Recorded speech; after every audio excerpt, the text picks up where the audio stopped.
Yo, what is going on, everyone? My name is Nick, or The Notorious Fantasy, and in today's video, we're going to be going over my week number 9 running back start or sit decisions. Inside today's video, I'll be going in depth into every single matchup from Thursday Night Football all the way until Monday Night Football, and I'll be telling you guys whether I believe you should start or sit the running backs in every single game. But before we could get into things, I would like to ask that if you guys are new to the channel and you do end up enjoying today's video, to please make sure to hit that subscribe button down below. And while you're down there, whether you are new to the channel or not, please make sure that you do leave a like on today's video. It would help me out a ton. If you do want to follow me on Twitter, please do so at NotoriousFNTSY. And if you have any questions about week number 9, please ask a question down below, or you can ask down below in the Discord linked in the pinned comment and in the video description. I love to talk to you guys on there. So without further ado, let's get into my week number 9 running back start or sit decisions. We begin with Thursday Night Football, the Philadelphia Eagles at the Houston Texans. In this matchup, I like both of the starting running backs. Now, Miles Sanders has a lot of competition around him for touches. Obviously, he has A.J. Brown, who is a humongous red zone threat. We saw him absolutely devour the Pittsburgh Steelers defense last week. They also have Dallas Goedert. They also have Devontae Smith, the Slim Reaper. And then when they're on the goal line, there's always the chance that instead of handing it off to Miles Sanders, that Jalen Hurts just jams the thing into the end zone himself. So obviously there are a lot of outside forces around Miles Sanders, but the Houston Texans run defense is absolute fucking dog shit. We have seen multiple weeks in a row where the Houston Texans defense is just getting plowed, just getting eviscerated by the running back position. And despite the fact that I don't think Miles Sanders is necessarily the best running back in the NFL, I think he has a good game up against this soft Texans defense. Dameon Pierce is really the only bright spot in this offense. Brandon Cooks last year was really good. I will give him that. This year he's had a bit of a down year. He requested a trade. Ultimately, that didn't end up happening. And then Brandon Cooks goes on Twitter and tweets out this cryptic ass tweet basically saying, "Hey, Houston Texans pals, why did you not fucking trade me? Blah, blah, blah." Like they stabbed him in the back. It is what it is. Wide receivers on Twitter always tweet out some crazy shit, but Dameon Pierce is the bright spot in this offense. The Eagles matchup is definitely concerning, but at the end of the day, with so many bye weeks this week in week number 9, I really don't think that you can afford to bench Dameon Pierce. Kenneth Gainwell will once every couple of games end up finding his way into the end zone, but you can't really project that. And then Rex Burkhead's workload has taken a dip after week 1. Next up, we begin with the Sunday slate. No London game this week. We got the LA Chargers at the Atlanta Falcons. Austin Eckler, Mr. Clean himself, is a must-start running back every single week. I know, at the beginning of the season, he got off to a slow start. He was going at the pace that turtles fuck, which, in case you didn't know, is incredibly slow, but now he's on jackrabbit mode. This guy is going absolutely ham every single week. He is going off up against a soft as baby shit Atlanta Falcons defense. I expect a huge game out of Austin Eckler, especially since Keenan Allen's banged up and Mike Williams will not be playing. Tyler Algier gets the Chargers defense, and the Chargers defense has also been incredibly bad up against the run. Against the pass, they're pretty decent, but against the run, they're awful. The Atlanta Falcons know one thing, and that is how to run the football. They continue to do it game in and game out. If you're in a deeper league, you can almost talk yourself into starting Caleb Huntley, but Tyler Algier is definitely the number 1 running back on this team, and I love this matchup up against the Chargers. For the other running backs in LA, they got Sony Michel and a couple of other guys. None of them are really start worthy because they have really went back to the style of football from last year where Austin Eckler is the guy, whereas at the beginning of the year, they kind of tried to eke in and squeak in these other running backs, but they're not really doing that much anymore. Next up, we move to the Miami Dolphins at the Chicago Bears. Now, the Miami Dolphins running back situation is very confusing this week. Today, as I'm recording this on Tuesday, the Miami Dolphins traded for Jeff Wilson Jr. of the San Francisco 49ers, which to me means that now this is going to be a committee backfield in Miami, drastically hurting Raheem Mostert. The question is, will this week up against the Bears, we see a true 50-50 split, or is this going to be more in favor of Raheem Mostert? Or maybe, just maybe, even though they traded for Jeff Wilson, they still want Mostert to be the guy, at least for the next couple of weeks. Those are a lot of questions that we don't really have the answer to until we actually see the game on Sunday. So right now, I'll tell you, I will start Raheem Mostert for the Dolphins,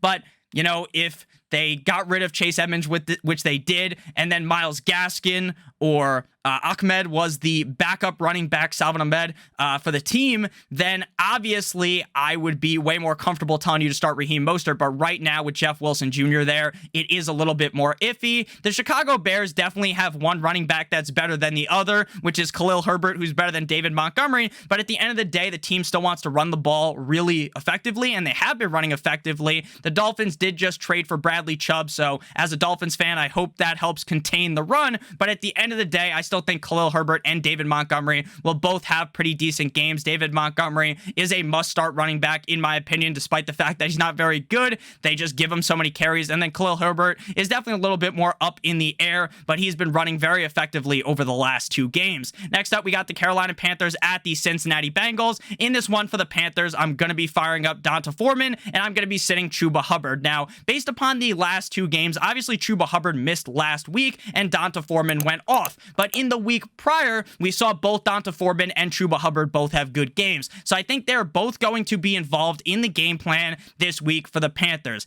Based upon what we saw last week, though, I do think the team gives the slight nod to Donta Foreman. I could see why Chuba Hubbard might have a fucking explosive game up against the Bengals. We just saw the Bengals defense get a train ran on them by Kareem Hunt as well as 9-inch Nicholas Chubb on Monday Night Football, but I still do lean with Donta Foreman. Speaking of that game, Joe Mixon shit the bed in a big way. He had an awful game, but the reason why we start Joe Mixon is because of the volume. The guy sees so much volume game in and game out. He hasn't been very effective, but the offensive line has definitely looked a little bit better in Cincinnati, a lot better than what we saw over the first couple of games. So I'm comfortable starting Joe Mixon up against the Panthers defense, but my expectations are not as high as they were going into the season. Samaje Perine does show some flashes. They use a couple of other running backs as well. But at the end of the day, Joe Mixon is still that guy. Next up, we move to the Green Bay Packers at the Detroit Lions. And the Green Bay Packers did the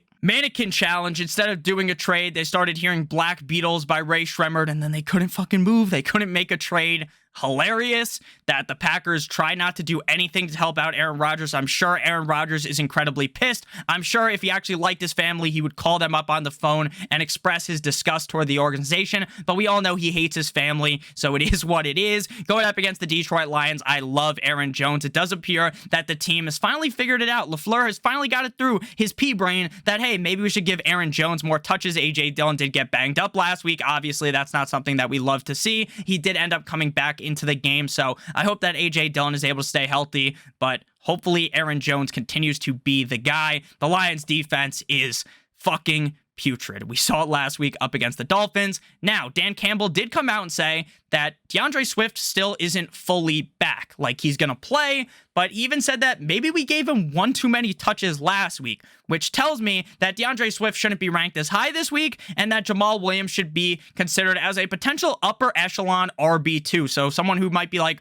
running back 13 through 16 on the week. So I'm fine starting both Jamal Williams and DeAndre Swift. I'm still going to lean with DeAndre Swift, though, because ultimately he's the better player. And even with not so hot of a workload, he could still do great. But it is definitely negative, bad to hear that he's not going to be on his full workload, which does, again, boost up Jamal Williams. So Aaron Jones, DeAndre Swift, Jamal Williams are starts, and A.J. Dillon is going to be left on the bench. Next up, we move to the Las Vegas Raiders going up against the Jacksonville Jaguars in Jacksonville. Now, last week, I know how I always use the term shit the bed. The Las Vegas Raiders had explosive diarrhea that lasted for 4 minutes straight, and they couldn't get up. They shit the bed, and then they got up and went to the bathroom and left a trail like they're a snail all the way up the stairs of their house of pure shit. The Raiders absolutely took a dump on the chest of your fantasy football lineup.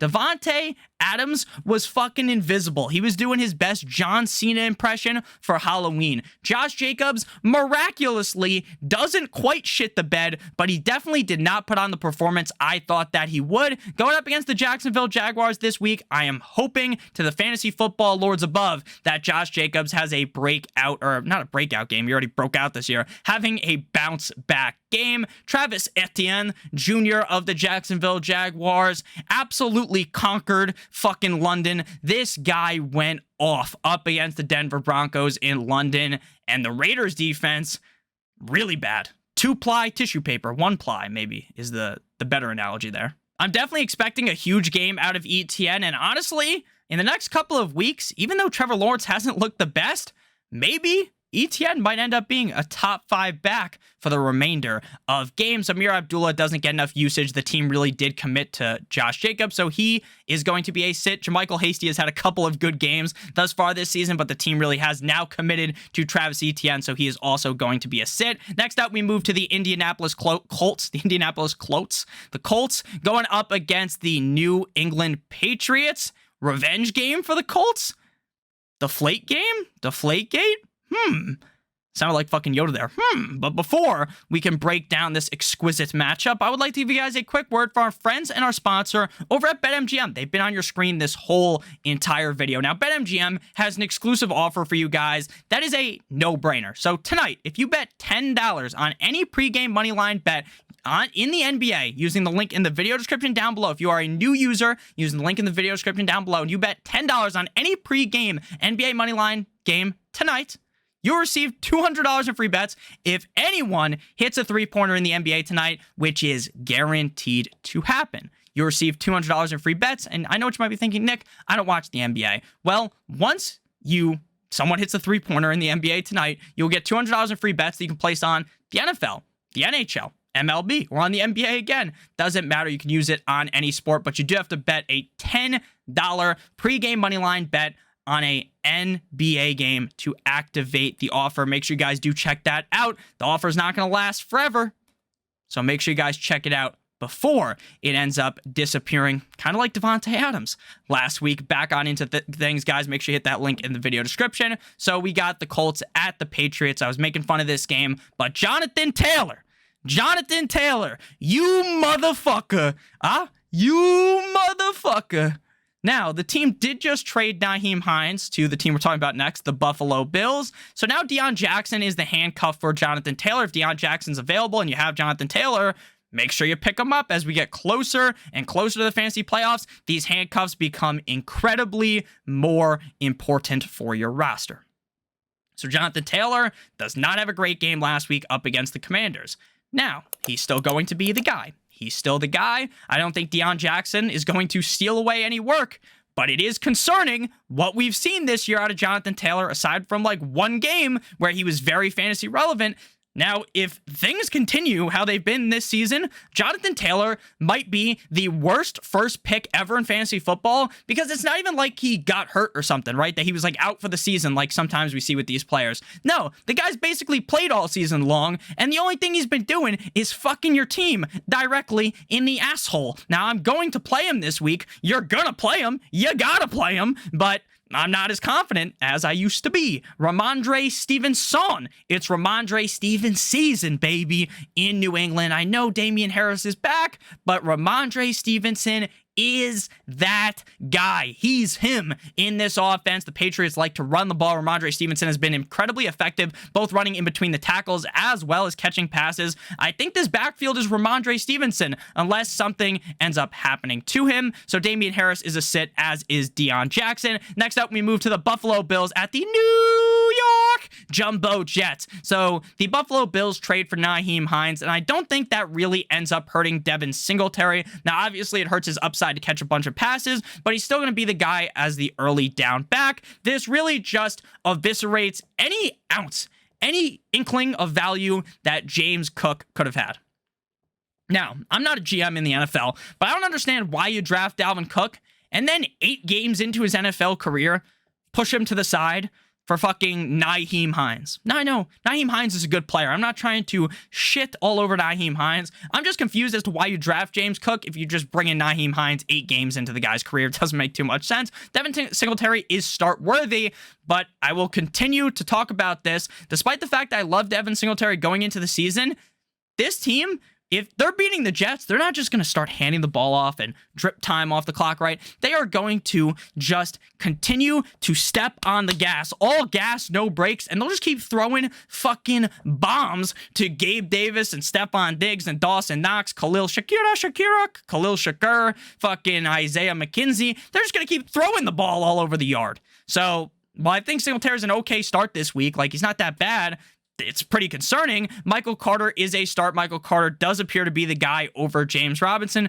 We shall see as the season goes along. They had to throw the ball a lot up against the Patriots. Should be the case, though, this week up against the Buffalo Bills. So James Robinson and Nyheim Hines are both sits. Next up, we move to the Minnesota Vikings at the Washington Commanders. Obviously, you're going to be starting Dalvin Cook. Now, Dalvin Cook's season hasn't been the definition of consistency. He hasn't been this super safe player like wrapping 2 condoms around your roster every single week, but what he has been in multiple games is an upper echelon running back in the NFL. The Minnesota Vikings bring in TJ Hawkinson at the trade deadline. They get rid of, obviously, Irv Smith because he was actually hurt, which we didn't know when they made that trade. Irv Smith is now on the IR, expected to miss 8 to 10 weeks.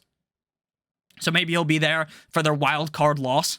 Because we all know Kirk Cousins can't play games in prime time, and he will choke that shit away. But Dalvin Cook is a start-worthy running back here up against the Commanders. Obviously, Antonio Gibson might have stolen the reins from Brian Robinson. It seemed like when Brian Robinson wasn't there, Antonio Gibson just had nothing to push him. Like, he was just going out there, playing fucking terrible, and it was like, wow, this guy, like, doesn't want to have the job, right? Like, because if he was not running 3.2 or 3.3 yards per carry when Brian Robinson was out, if he was running 4.3 yards per carry, then he probably would have just kept the job. But somehow, now that Brian Robinson is there, it has lit a metaphorical fire underneath the buttocks of Antonio Gibson, and Antonio Gibson has looked good. I think in leagues, you can still start Brian Robinson, but he is incredibly touchdown dependent, whereas I don't think Antonio Gibson necessarily is. Alexander Mattison is strictly a handcuff, so you're going to sit him down. Next up, we move to a division rivalry matchup of the Seattle Seahawks at the Arizona Cardinals. For the Seattle Seahawks, you start Kenneth Walker III. So Kenneth Walker III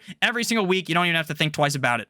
Picking up Kenneth Walker off of the waiver wire, or maybe you had to draft him in your league depending on if he was available or not, was like finding fucking $100 in a pair of pants you haven't worn in 4 years, and then you just pick them up. You're like, oh my god, why did past Nick or past insert your name here leave $100 here? Shout out to past version of myself, because I'm happy to find the $100. Kenneth Walker has been unreal. He's been very reliable every single week, and I'm going to continue to rely on him. Wiki DJ Dallas, get it? DJ, so you do the wiki DJ Dallas. Didn't have to really explain it. I think most of you guys would have figured that one out, but DJ Dallas is a sit. Kenneth Walker is the guy. The Cardinals, James Conner has been missing forever at this point. I think even if James Conner returns, Benjamin might just be the guy now. Benjamin's looked pretty solid over the last 2 weeks. If James Conner's back, it probably really negates potentially the huge upside of Benjamin, but I still think I'd want to start Benjamin over James Conner.